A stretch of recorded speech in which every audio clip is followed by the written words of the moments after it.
Assalamualaikum warahmatullahi wabarakatuh. Apa kabar anak-anak? Kita hari ini akan bertemu lagi di pelajaran Al-Islam. Sebelum kita mulai pembelajaran pada hari ini, marilah kita membaca basmalah. Bismillahirrahmanirrahim. Sekarang silakan dibuka buku halaman 10, 9 dan 10.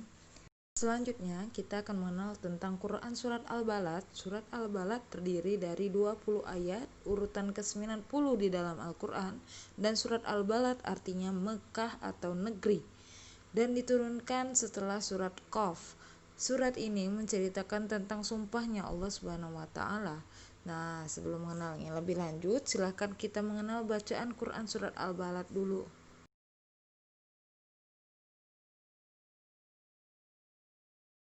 A'udzu billahi minasy syaithanir rajim. Bismillahirrahmanirrahim. La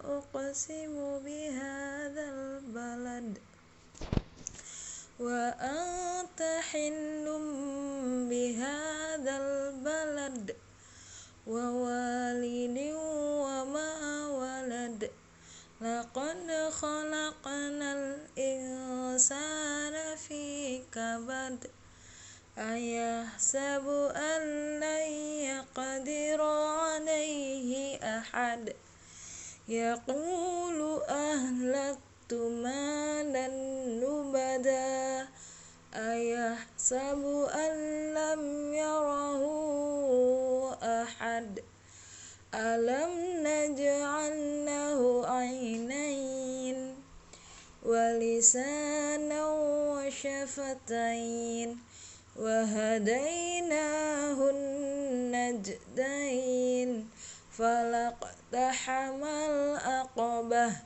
wa ma adraka mal aqabah fakku raqabah au it'amun fi yaumin dhi masqabah yatiman dha maqrabah au miskinan dha matrabah thumma kana minal ladzina amanu wa tawasaw bis sabri wa tawasaw bil marhamah ulaika ashabul maimanah walladzina kafaru bi ayatina hum ashabul masy'amah alaihim narum muqsadah sadaqallahul azim. Silakan diulangi lagi di rumah, disimak panjang pendeknya dan kolkolahnya di dalam surat Al-Balad. Surat Al-Balad ini menceritakan tentang Allah bersumpah dengan nama negeri Mekah. Nah, kemarin ada pertanyaan tentang Mekah. Apa keajaiban dengan negeri Mekah? Dari negeri Mekah, yaitu pertama itu tempat lahirnya Nabi Muhammad SAW. Nabi Muhammad SAW dilahirkan di tahun gajah pada tahun 21 Rabiul Awal di tahun gajah, dan awal mula Islam tersebar yang disebarkan oleh Nabi Muhammad SAW. Dan di situ juga terdapat air Zam-Zam dari kaki Nabi Ismail dan Ka'bah yang didirikan oleh Nabi Ibrahim dan Nabi Ismail. Nah, itulah keajaiban yang ada di negeri Mekah.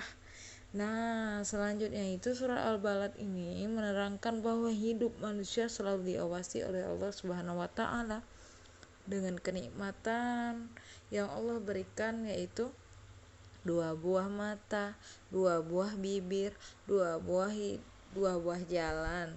2 buah jalan yaitu jalan kebaikan dan jalan keburukan, atau jalan kefasikan atau kemungkaran, ataupun jalan kebaikan, jalan kebajikan dan jalan kejahatan. Nah, jalan kebajikan ini sangat sulit untuk dicapai ataupun sulit untuk digapai dan banyak rintangan. Tetapi sedangkan jalan kejahatan mudah untuk digapai. Misalkan kalian mudah tuh untuk berbohong sama mama.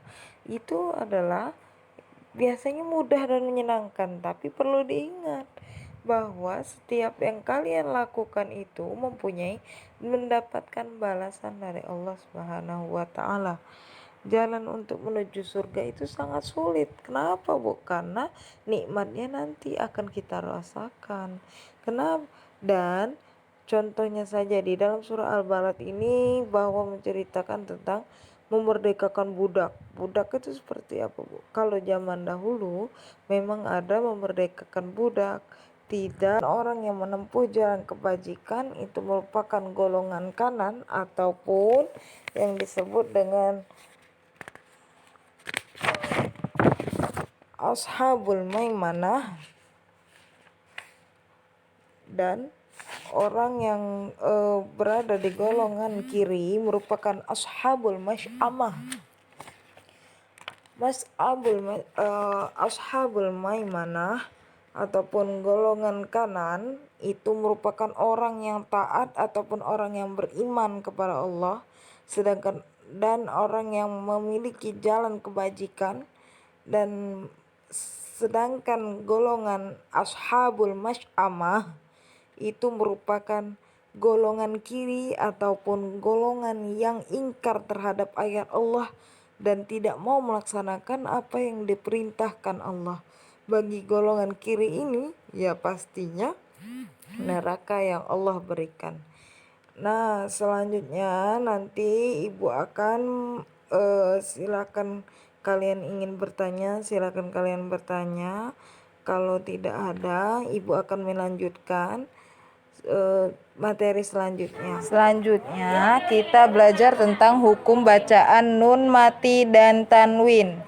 Hukum bacaan nun mati dan tanwin ini merupakan salah satu cara kita membaca Al-Quran itu dengan baik dan benar. Ini pertama kita harus mengenal dulu bagian dari nun mati, hukum nun mati ataupun tanwin. Pertama itu terbagi menjadi izhar, idgham bila gunnah, idgham bi gunnah, ikhfa dan iqlab. Ada 5, yaitu izhar, iqlab, idgham bi gunnah, idgham bila gunnah dan ikhfa. Jadi kalau Ibu tanya nanti ada berapa hukum bacaan nun mati? Ada 5. Sekarang silakan dibuka halaman 11 bukunya. Kita akan buka buku tentang bacaan izhar. Izhar itu artinya terang dan jelas. Hurufnya ada 6. A, H, H, Kha, A, Gha. Nah, berarti cara membacanya ini apabila nun mati atau tanwin an in un bertemu dengan 6 huruf ini, berarti dia dibaca dengan jelas ataupun tidak dengung sama sekali. Contohnya fa amma man a'ta. Nah, Ibu tadi baca man a'ta, berarti itu dibaca dengan jelas nun mati atau tanwinnya, ya. Selanjutnya iqlab.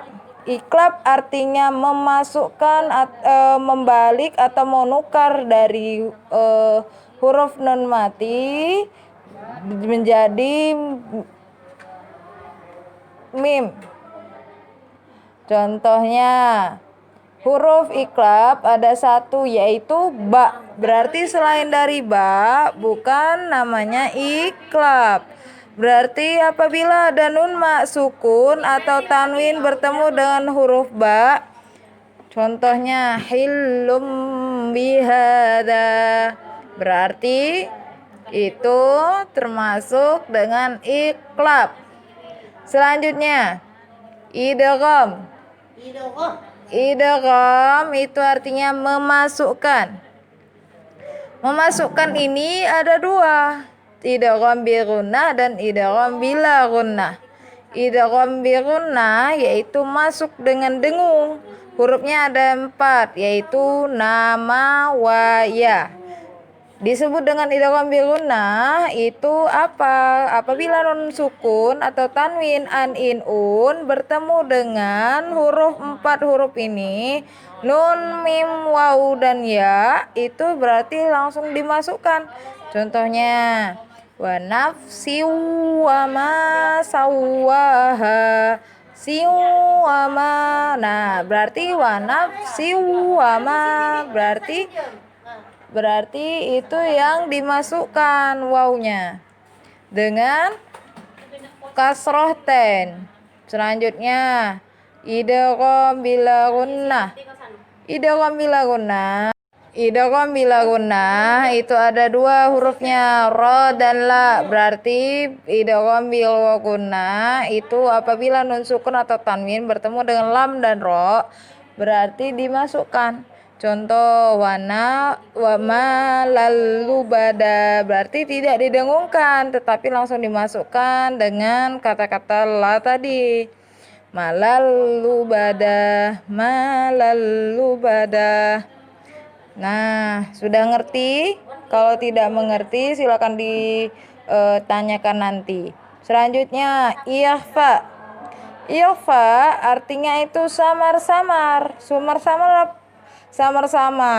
Berarti huruf ikhfa berarti ada 15 selain dari huruf ro, la, nama, wa, ya.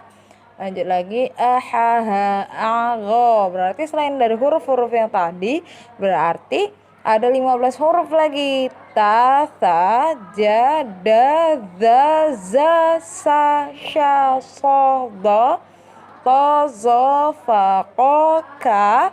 Disebut bacaan ikhfa itu berarti apabila nun mati bertemu dengan 15 huruf disebutkan tadi. Berarti contoh bacaannya seperti ini. Didengungkan, disamar-samarkan. Bang zakkaha berarti nun mati ketemu dengan za. Berarti salah satu huruf dari hukum tajwid ikhfa. Nah, itu saja yang Ibu dapat jelaskan. Apabila ada pertanyaan silakan ditanyakan. Apabila ada yang mau kita sharing silakan di-sharing. Terima kasih tugasnya. Silahkan dikerjakan.